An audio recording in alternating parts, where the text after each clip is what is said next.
Hello, and welcome to Mechanicsburg Mystery Presents A Conversation with TJ O'Connor. TJ O'Connor is an award-winning author of mysteries and thrillers, and he is an international security consultant specializing in anti-terrorism and threat analysis, life experiences that drive his novels. With his former life as a government agent and years as a consultant, he has lived and worked around the world in places such as Greece, Turkey, Italy, Germany, and various parts of the United States, the United Kingdom.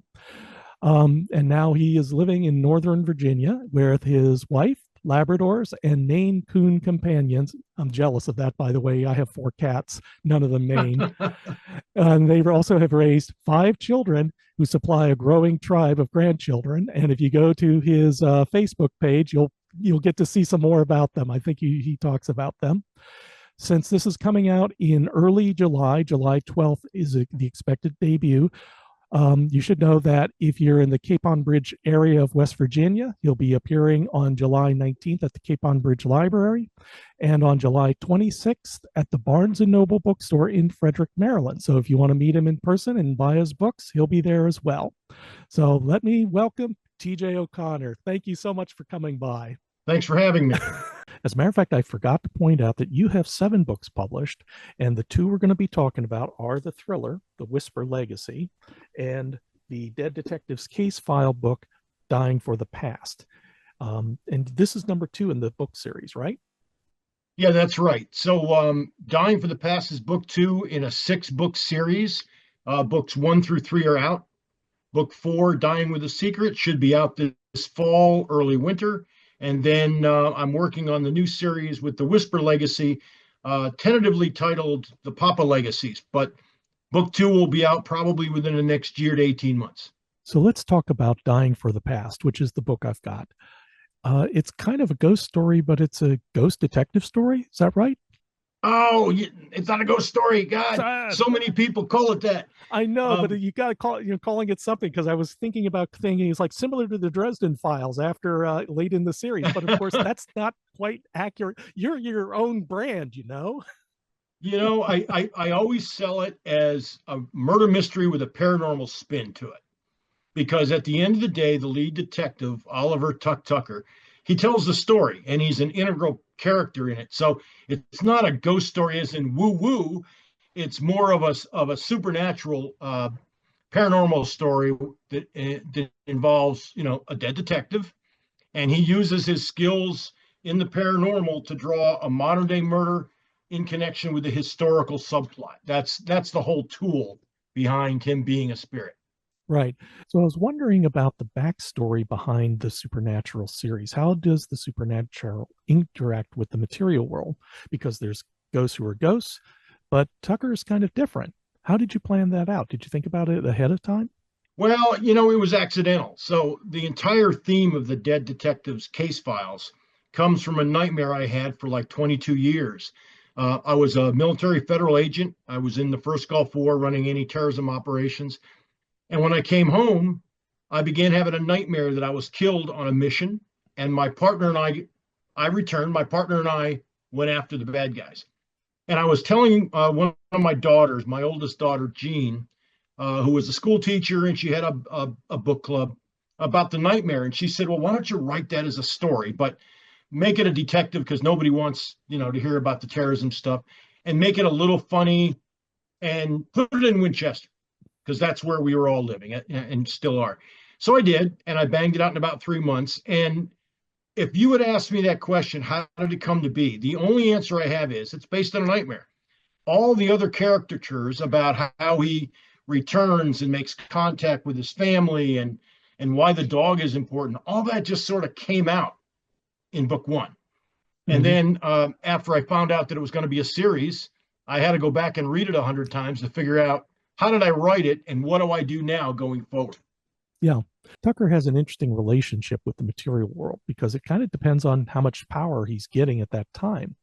I think there's one point in the 4th book where he receives this massive infusion of power and things happen, and I won't say anything more. Yes.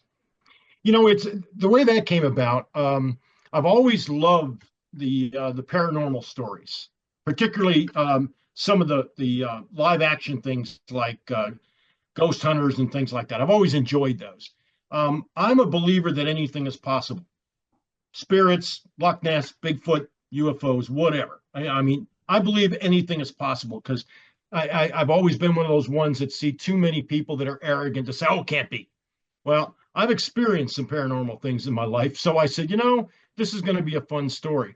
But I remembered an episode of the Ghost Hunters years and years ago when I was pretty young. And by young, I mean under 30, but over 20.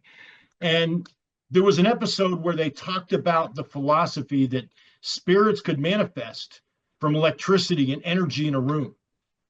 So I sort of took that to the next level and said, how do I get Oliver Tucker to be able to interact with the physical world and not just be, a woohoo guy on the wall that just sees but can't help? And I decided to say, well, I'll use electricity. And that's fun because there's cell phones, there's electric lights, but he doesn't always have access to it. And that is what determines what he can do, where can he do it, and what the outcome is. So there's times it's successful, and then there's times he fails. And I don't want him to be a perfect character in any way, even in the spiritual world, because my characters in all my books are imperfect. And that's the way I love to write them. And when we talk a little bit about my thrillers, I'll explain why that is. But I kept that true to form, that there's no way I want Tucker being able to grab a light bulb every time and win the argument, right? I don't want that. And that distinguishes your thrillers from what I consider the more common type, where everyone is super competent, everybody knows what they're doing, they're armed to the teeth. And I'm kind of parodying it, but your characters are human and they make mistakes. They can actually be scared or not know what they're doing at all.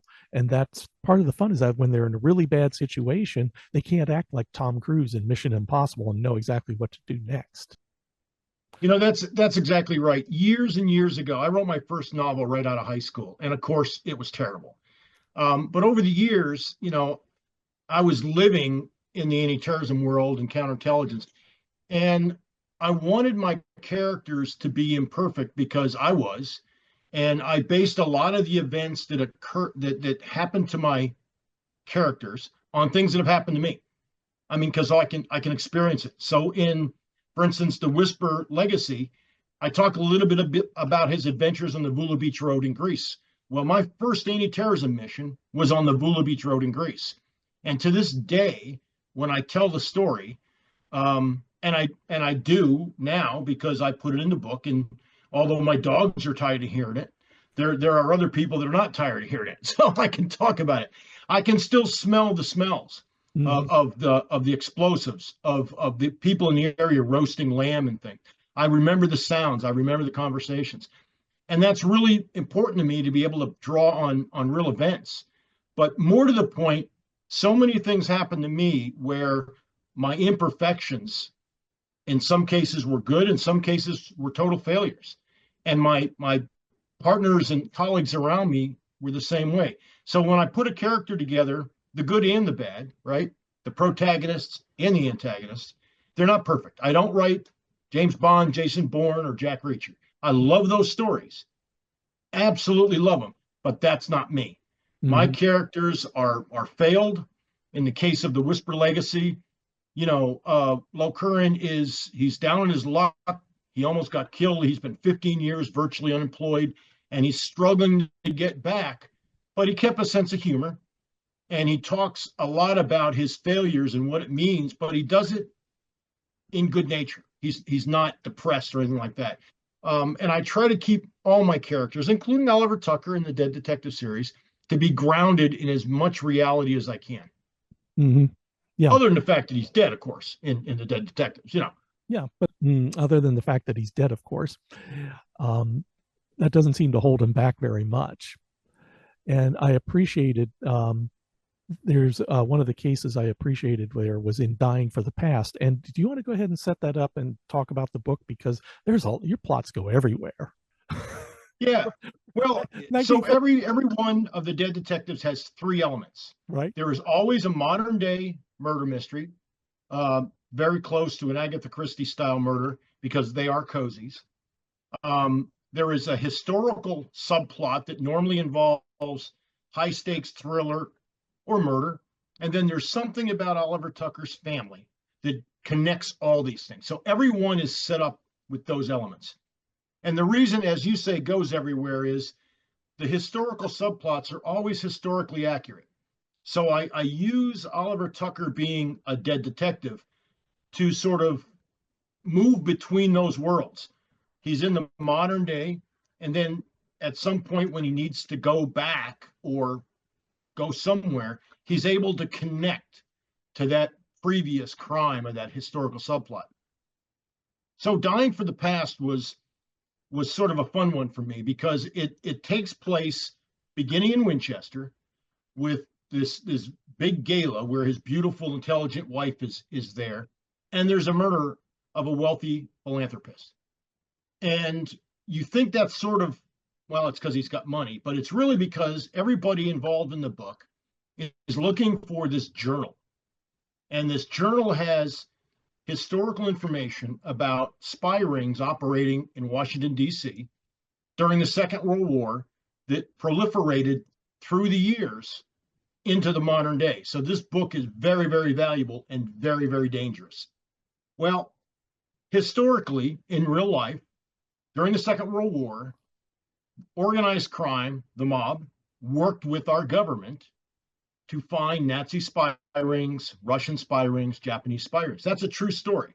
Right. So Lucky Luciano helped military intelligence and the FBI track down these spy rings. Why? Because the mob controlled the railways, the buses, and the shipyards. And that's where the spy rings were, right? Yeah. So I took that and I overlaid it into Winchester and said, there's this rich guy, he knows what's going on, and then he gets killed.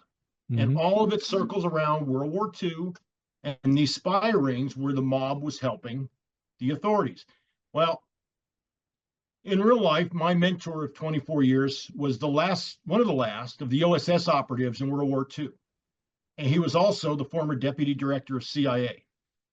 He remembered those days firsthand. He was there. He was an OSS operative. So he was able to help me craft some of my stories around OSS in these historical elements. And it was a lot of fun. And I can tell you, yesterday was Wally's birthday. And he died about 7 years ago. And he hated these books because he didn't have the imagination that he liked the ghost side of it. But he loved the OSS stuff I talked about. He just loved it. But at the end of the day, he helped me with a lot of those things. And he is a character in all of the Oliver Tucker books. He's Doc. And one of the reasons he also hated the books was when he read them, he knew he was Doc because I nailed him as a character. So there was a love-hate relationship going on there. So back to Dying for the Past. I mean, that sort of does set up what all the books are about. In Dying for the Past, it was mobsters from World War II. In Dying to Tell, it was a real-life story of an operation called Operation Salam, where the Nazis in World War II tried to infiltrate Cairo, Egypt, to get at the military in 1942. Well, true story. They snuck these two young military guys across the Sahara into Cairo, and they put them on this riverboat, and they were going to have them infiltrate and get all this intelligence by hanging out on the bars and the cabarets. And well, it didn't really go well, right? So the real life story is that these two guys were given a lot of money, a lot of free time. And what do you think happened in the bars of Cairo in 1942? Instead of them catching, oh my God, instead of catching the Allies drunk, shooting their mouth off, they got caught drunk, shooting their mouth off, and they were arrested 2 weeks after they got there. So the backstory is, in Dying to Tell, that there was a third guy. There was a third spy, and he wasn't caught. And what transpired after that in Cairo that eventually connects to Winchester, Virginia, with a bank vault full of loot. And I'll leave it there. Yeah. In Dying in the Past, in the second book in the series, there's a moment when Tucker goes into the past and he finds himself back in the 1930s and he encounters this gangster, Vincent Calabrese. Am I saying that correctly? Yes, Calabrese, that's right. Calabrese. And apparently, there's enough psychic energy there that when he's given a glass of bourbon, he could actually taste it. And it just blows his mind. It's like he wants more bourbon. He wants a steak. Everything that's denied to him as a ghost, he can experience again. And I thought that And was he brings that up a lot later in the story. He keeps asking the mobster in the bar, "Hey, you got any more of that good bourbon?" Mhm. And the rest of the book deals with things like Russian mobsters, and there's gangsters hunting for this particular book. And Vincent is threatening Tucker to find a person and to find the book. Um, so there's a lot going on back there. And of course, the relationship between Tuck and Doc Gilly is interesting as well. And he's a ghost, right? That's right. Doc has actually been around Tuck's house longer than Tuck has. It was the family house back in the day. Tuck's parents were killed when he was young, so he actually lived with Foster's. But then when he became of age, he inherited the house, and it wasn't for another 20 years that he found out Doc was there. And it all came to be the night that he was killed. Mm-hmm. And there's a femme fatale in the mix as well, Sassy. And that's when Tucker realizes that he's alive in other ways as well. And then that gets him into trouble with Angela. And Well, yeah, that seems to be a common thread. yeah, he's a human, right? So there he is. He's dead. He's got a good connection with his wife, Angel, but she's brilliant and beautiful, and he's always jealous. So here is this young flapper from 1938 who's putting the squeeze on him. What can a guy do, right? A guy can only be so strong. Yeah, absolutely. It reminds me of the old Will Eisner spirit stories in which he's always encountering femme fatales, and his girlfriend didn't like that either. I can tell you, it's funny you bring that up because my agent, Kimberly Cameron, when she signed me with Dying to Know first because she thought the stories and the characters reminded her of a combination between the Thin Man books and stories and Topper, right? Yep, if you the know those ghost stories movie. well, kind of smart ass people going through life, and there's beautiful women, and they're always getting the lead characters in trouble, but at the end, everybody's healthy and hearty and everything is well. But she loved those characterizations, and that's what she signed me for. Yeah, I also want to point out that these books have been out. The first three books were published 6 years ago, and then they went out of print. And like Tucker, they couldn't die off either, or they got resurrected. How about that? Well, yeah, that's actually quite good. Yeah, they were out with one of my first publisher, Midnight Ink, and then Midnight Ink went out of business, and they were very kind to give me my rights back. And then Kimberly, after and they've been out of print for 6 years. Kimberly resold the whole series plus three more to Level Best Books, and in the same deal, they also had me sign for the Whisper Legacy, which is now they're getting ready to sign me to write that as a series as well. So good things from bad happenings. I was devastated with Midnight Ink left.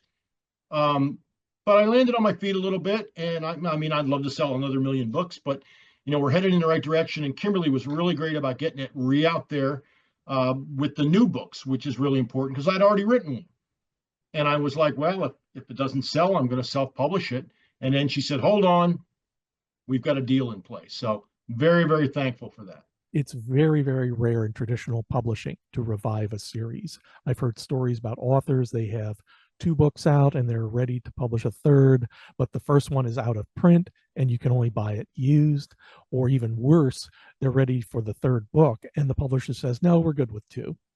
I think Robert Don Hughes was one of them who had a great two books and we will never see the third.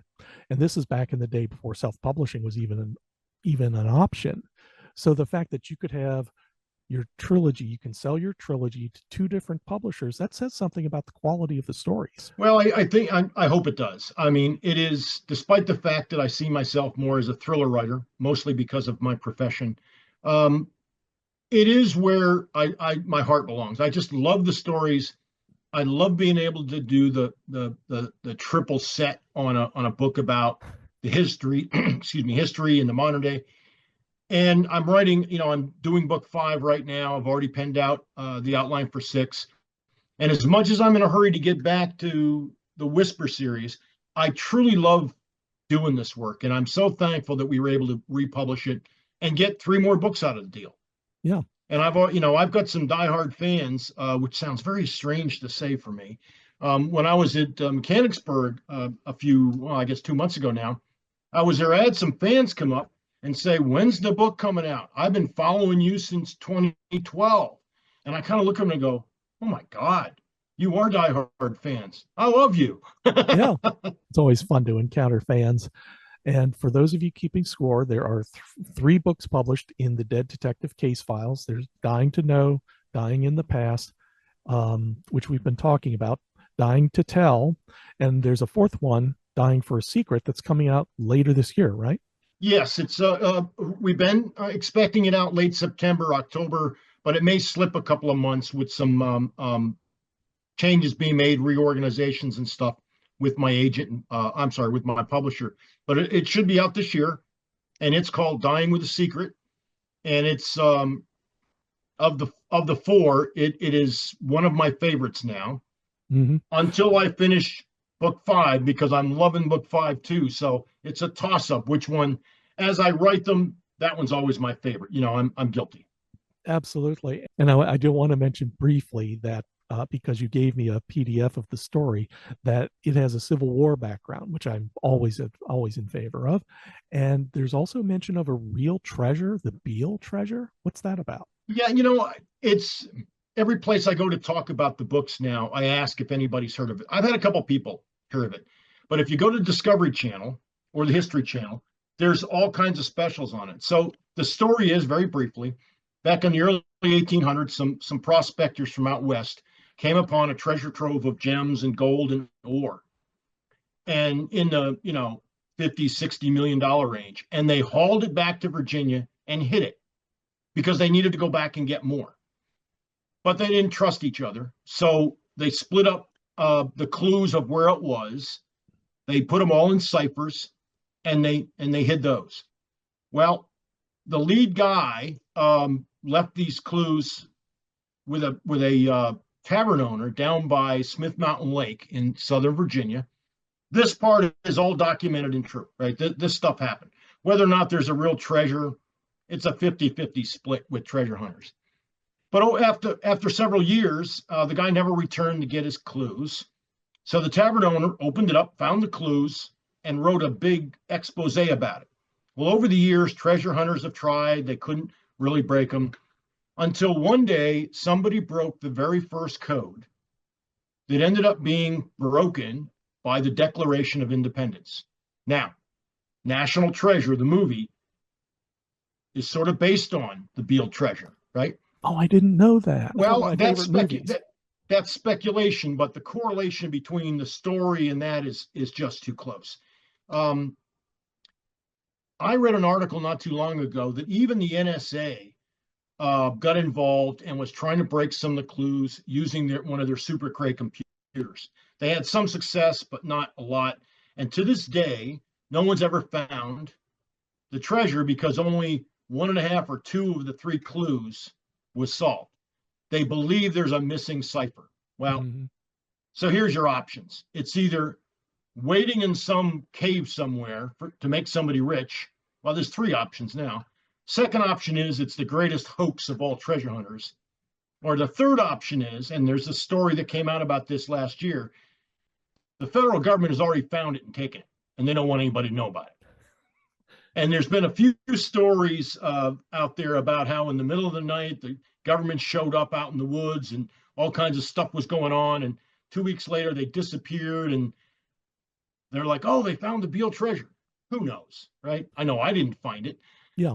It's probably it's probably next to the Ark of the Covenant in the warehouse somewhere. Hey, it could be. Wait till you get to book 5. You'll find that out. The story also mentions there's a mysterious disease, an Ebola-like disease. And again, I'm not trying to give spoilers, but it turns out not to be that and something even more amazing. So we'll just leave it at that. And let's go on to the Whisper Legacy. What was the inspiration for this? Because it involves presidential politics, multiple spy agencies worldwide, and a lot of other things as well. Your typical J.T. O'Connor mashup. I've been accused of that a lot. But I will tell you, I use the multiple plot as a way of keeping things off balance, right? My character, there's always several elements. There's always something big about the character. There's always this cataclysmic event going on, but then there's at least one other subplot that's brewing in the background that ends up being the glue that brings everything together, right? So with the Whisper Legacy, there wasn't any one launching point.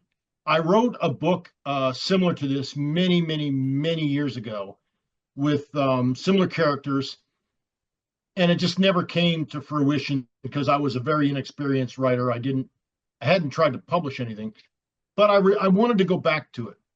And after The Consultant came out several years ago, I liked that concept of an individual former somebody down on his luck, trying to get back into the game, if you will.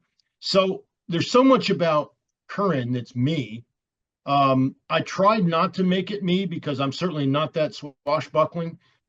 But at the end of the day, Lo Curran is on a mission in Navula Beach 15 years ago, and the mission goes badly. Everybody is killed but two, and he's blackballed, he's blamed, he barely survives, and that destroys his career for the next 15 or 20 years. Well, my first terrorism mission was on the Vula Beach Road in Athens, Greece, or actually Vula. But afterward, it was the Gulf War. I disappeared in that for a while. And when I got back, I ended up divorced. And in order to stay close to my kids, who had moved several states away, I had to resign from OSI. And it broke my heart because it was the best job I'd ever had. And I ended up living in an apartment over a horse barn.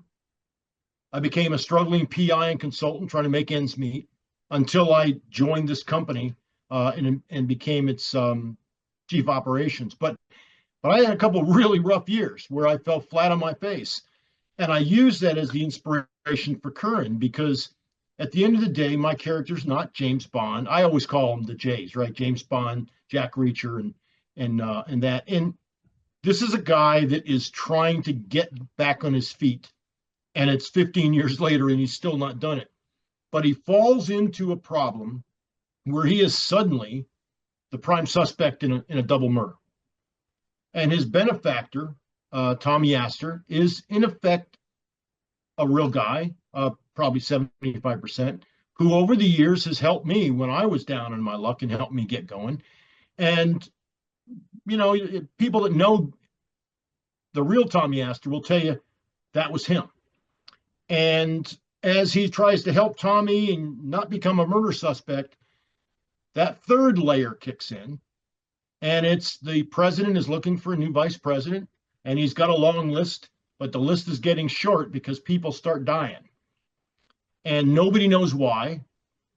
And it's all connected somehow to Lo Curran. And, you know, as you read through the story and you see this in the background, all these political intrigue going on, how the heck could it have anything to do with Curran? He's been out of the game for 15 years. And finally, it all comes back to roost. Mm-hmm. And that's when the story takes a big turn and starts heading toward all the things that Curran thought about his life and what was right and what was wrong. Right. And certain truths emerge and certain solutions are advanced.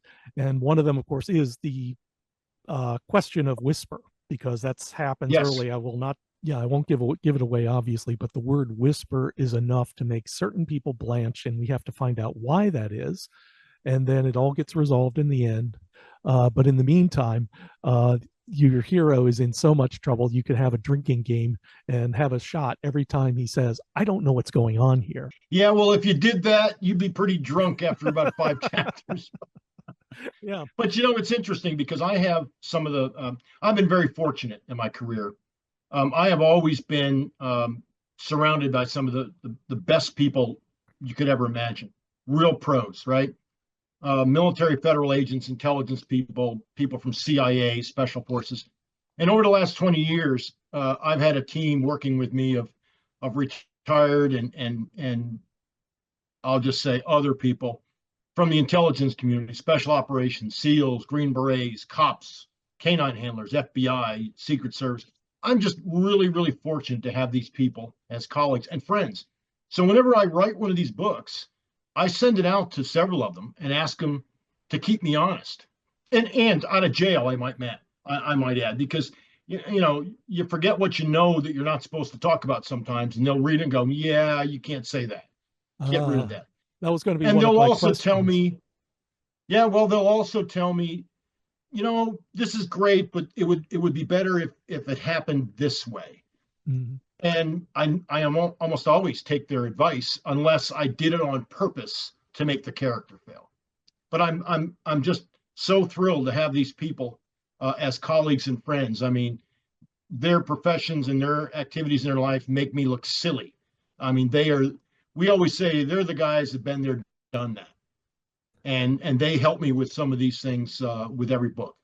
That sounds familiar with what John Gilstrap has talked about. He's interacted with people in his world for his various books, and he was never involved in this at all. I won't go into his background, but he very much respects those people who are putting their lives on the line at times. And I also suspect that because you're not going to meet too many people who don't come up to scratch in that profession, because they're not going to last long.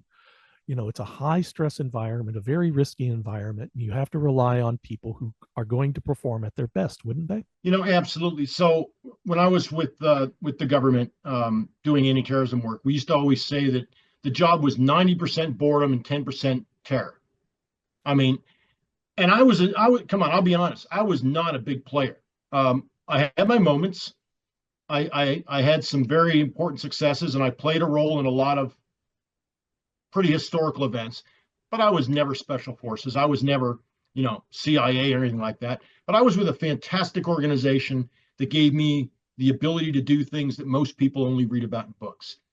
The people that I surround myself with now for work, they're the people that are why the books have been written to begin with.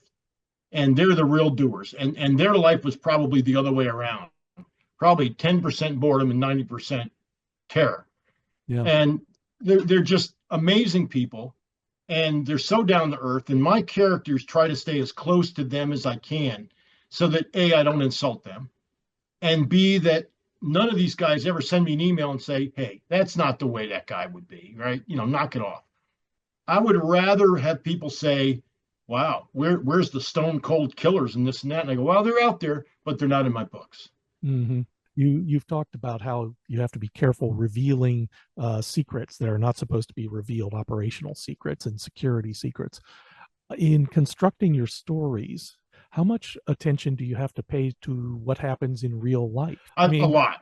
Huh? Yeah.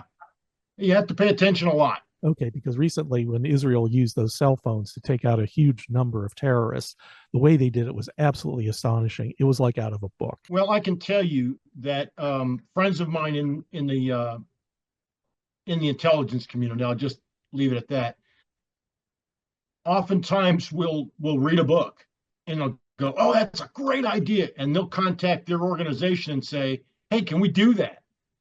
Right? I mean, look at science fiction, right? Science fiction was popular in the 40s and 50s. And today it's like, oh, yeah, well, that's where it all comes from, right? These guys are brilliant. Well, you pay attention a lot to the news. So and I'll give you an example. The second book of the Whisper Legacy is called Whisper's Revenge. And because of events right now, I know before we go to press in a year or whatever it is, I'm going to have to adjust some of the plot lines. And the reason for it is I drew conclusions a year and a half ago of what would or could happen. And some of it came a little too true, and other things are way off the mark. So I don't want to be so incorrect in both directions that people think I'm an idiot. So I'll just adjust the subplot accordingly. And it's not a lot of adjustment because I'm pretty close. And the other side of that is when you're paying attention to the news, look, in today's day and age, you can insult almost anybody with anything. And I try not to be offensive, but I do try to be realistic. And it's hard to do when you're writing a thriller with political overtones and other things, because somebody's going to be offended that I said, oh yeah, this country did that and this. So I try to base it on as much defendable facts as I can without getting insulting. But I know out there's somebody that's going to read The Whisper Legacy that's going to be insulted because this country were the bad guys and this country were the bad guys, but they had good guys helping us, and somebody's going to be offended. Yeah. I was at a book event in Gaithersburg a couple months ago, and I was selling The Whisper Legacy, and this young lady came up to me and said, "Do you know what that flag is?" I said, "Yeah." She goes, "What's the flag?" I said, "It's from Iran." She goes, "Why are you using that?" Because I can. And so I spoke just a polite phrase to her in Arabic, and she looked at me and she goes, "Tell me about the book." So I did. And she goes, I don't know if I could read that. I said, "Okay, it's not for everybody." And she goes, "I am Iranian." And she goes, "You must be very careful. You will offend people." I said, "Yeah, I'm probably going to offend some people, but that's not the intent. It's to tell a good story." And she actually appreciated that approach. Now, she didn't buy the book, but that's okay. So those are the kind of things you worry about, is somebody walking up and saying, "What's this?" For authors who wear their politics on their sleeve, I think they do that at the risk of their book sales, because there have been authors who something happens in real life and their next book is a very thinly veiled diatribe. And it was very disappointing because it doesn't matter what you believe, the story should be paramount and not bring your personal feelings into it. It not only cuts your audience, but it also degrades the story itself. And unlike with Curran and Tucker, they have personal problems, and that's the emotion that drives your books. It's a little bit of it's the fact that, if you want your emotion to be based on, oh, the world is going to end if this thing is not stopped, then that means that, of course, each time you have to have something bigger, you have to have something different about the end of the world. But people who have personal problems that are in their way, well, that's always going to be there, and it's always going to be the most dramatic part of the story. That's right. It's thrillers are often about the big ending, and mine are. There's always a big ending, right? There's in the case of the Whisper Legacy, there's a big political ending, but at the same time, it's the real ending comes 3 chapters later, right? So there's the big political, ta-da, right? There it is. But then the ending comes for the main characters. And that's sort of the way I approach it, because at the end, and I agree with you, at the end, it's about telling a good story about people. And, it's the driven by their personal issues, by their triumphs. And you've read the story, and I won't give my own story away, but Curran finds out something about his life that he's been pining about for 15 years, and it smacks him in the face. And it's not till the end that he finds out what it is. And that sets up book 2 and book 3 as I go forward. And that's the ending I was sort of looking for. Redemption, but not. Yeah, because the past is always going to be there, and the mistakes you make are certainly always going to haunt you. And all you can do is carry on and build on the future. And of course, I can't talk about this, what we read in the stories here. But at the end of Whisper Legacy, there's a moment where I had to say, "Oh my God." And that was a great ending. And it was the same thing with Dying with a Secret. It was also a very satisfying conclusion. And of course, I won't talk about it, but you have people looking at the footage of what's happening and trying to figure it out. And it was really cinematic. I could see that on the big screen without going into and all my characters have a basis in somebody. I love the disclaimer, characters not living or dead. Well, yeah, kind of. But at the end of the day, these people are either from my past, from my present, or the best and worst parts of people glued together. So I have a really good character image. And in Dying with a Secret, even at the ending, what happens to the characters is something that's sort of happened around me. Maybe not as flamboyant, but certainly the realization of what's going on with the family and what's going on with him. Um, Betrayal and what he thought was betrayal is not betrayal. All that sort of collides at the same way. But again, the story conclusion is not necessarily only at the end. There's a big ta-da, and then there's something about the characters that follows on. And it's not just a chapter. There's some lead into it. So if people are going to read my book say, oh, I'll just go to the last 2 pages and know the story. No, it's not going to work.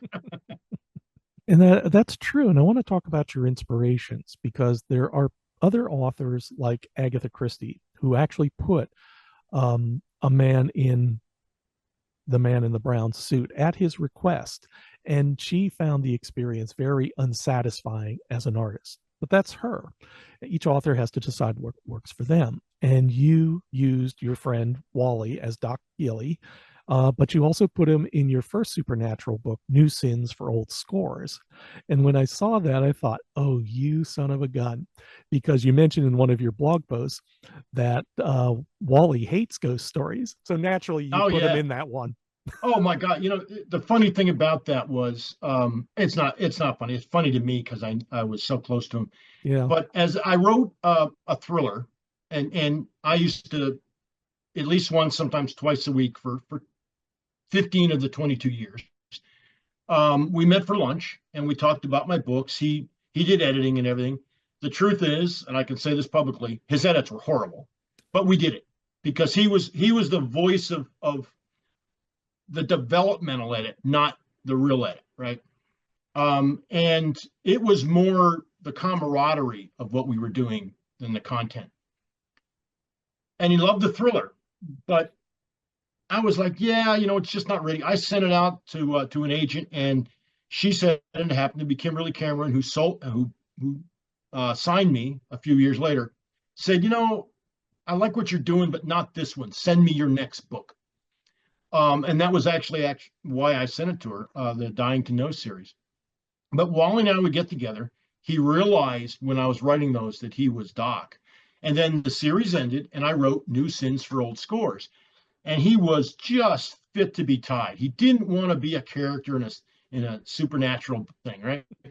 But I softened the blow because I made the main character an OSS operative. Right. And he, of course, loved that. Well, fast forward a few years, I got a call one Friday night that he had a heart attack. He was 92. And I rushed to the hospital that day, and I spent the weekend in the hospital with him before he died. And the fact was, it was literally, he was already dead. They had him on some drugs that were keeping him going. And he was walking around. He was fine. But they literally said, when we turn the meds off, it's over. So I spent the weekend with him as we waited for his daughter to catch up with us. And it's like 3:00 in the morning, and we're sitting there, and we've run out of the funny stories. We've run out of the what do you want me to do's. And he sits up and he goes, TJ, I have one request. I said, just one? You've already given me 100 things to do. What do you want me to do now?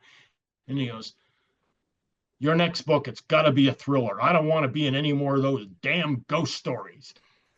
And sorry, Wally. I mean, it got me published, right, man? But I did. I went back and I finished The Consultant. And The Consultant sold. Once my agent got it, we cleaned it up and it sold right away. And he would not like the fact. Well, no, I think he would like the fact that in The Consultant, there's a CIA big shot called Oscar LaRue. And that is Wally Fedorov, down to the backstories of Oscar when he was a young operative are the stories that Wally told me, but changed so that I didn't get him in any trouble. I wish he had read that one because I think he would have actually loved my work after that. But, sorry, Wally, you did. It is what it is.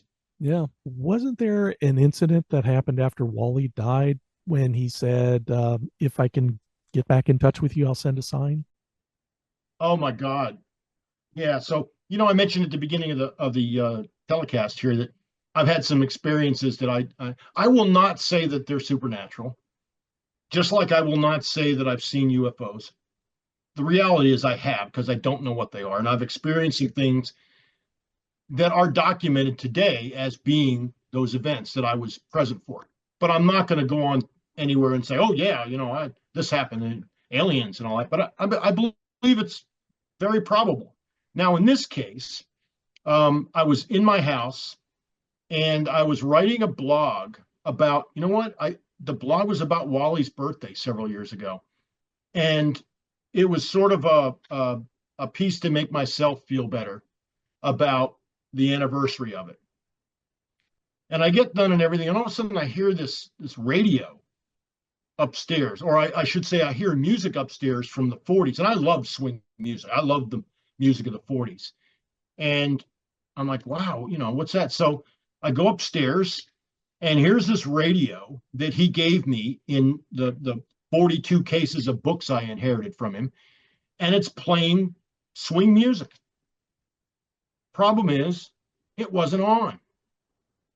And it wasn't, it's not one of those ones, it was an old radio, so there wasn't like there was batteries or anything, so there was no timer to set for an alarm. It was just on.